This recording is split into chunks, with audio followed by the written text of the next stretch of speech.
Genèse 13. Abram quitta donc l'Égypte avec sa femme et tout ce qu'il possédait en direction du Néguev. Lot était avec lui. Abram était très riche en troupeaux, en argent et en or. D'étape en étape, il retourna du Néguev jusqu'à Béthel, au lieu où il avait auparavant établi son campement entre Béthel et Haï, c'est-à-dire à l'endroit où était l'autel qu'il avait précédemment érigé, et il y pria l'Éternel. Lot, qui accompagnait Abram, avait aussi des moutons, des chèvres, des bovins et des tentes. Et le pays ne suffisait pas pour qu'ils puissent demeurer ensemble, car leurs troupeaux étaient trop nombreux. Ils ne pouvaient pas rester ensemble. Il y eut une dispute entre les bergers d'Abram et ceux de Lot. Or, les Cananéens et les Phéréziens habitaient alors le pays.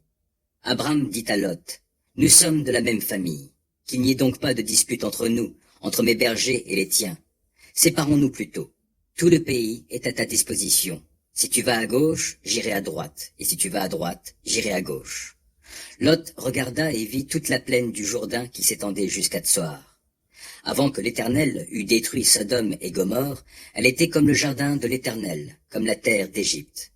Lot choisit donc pour lui toute la plaine du Jourdain, et il se dirigea vers l'est. Ainsi, ils se séparèrent l'un de l'autre. Abram se fixa dans le pays de Canaan, et Lot s'établit au milieu des villes de la plaine, dressant ses tentes jusqu'à Sodome. Or, les gens de Sodome étaient mauvais, ils commettaient beaucoup de péchés contre l'Éternel. L'Éternel dit à Abram après que Lot se fut séparé de lui, « Lève les yeux et regarde depuis l'endroit où tu es, vers le nord, le sud, l'est et l'ouest. Tout le pays que tu vois, je te le donnerai, à toi et à ta descendance pour toujours. Je rendrai ta descendance aussi nombreuse que les grains de poussière de la terre. Si l'on peut compter les grains de poussière de la terre, alors on pourra aussi compter ta descendance.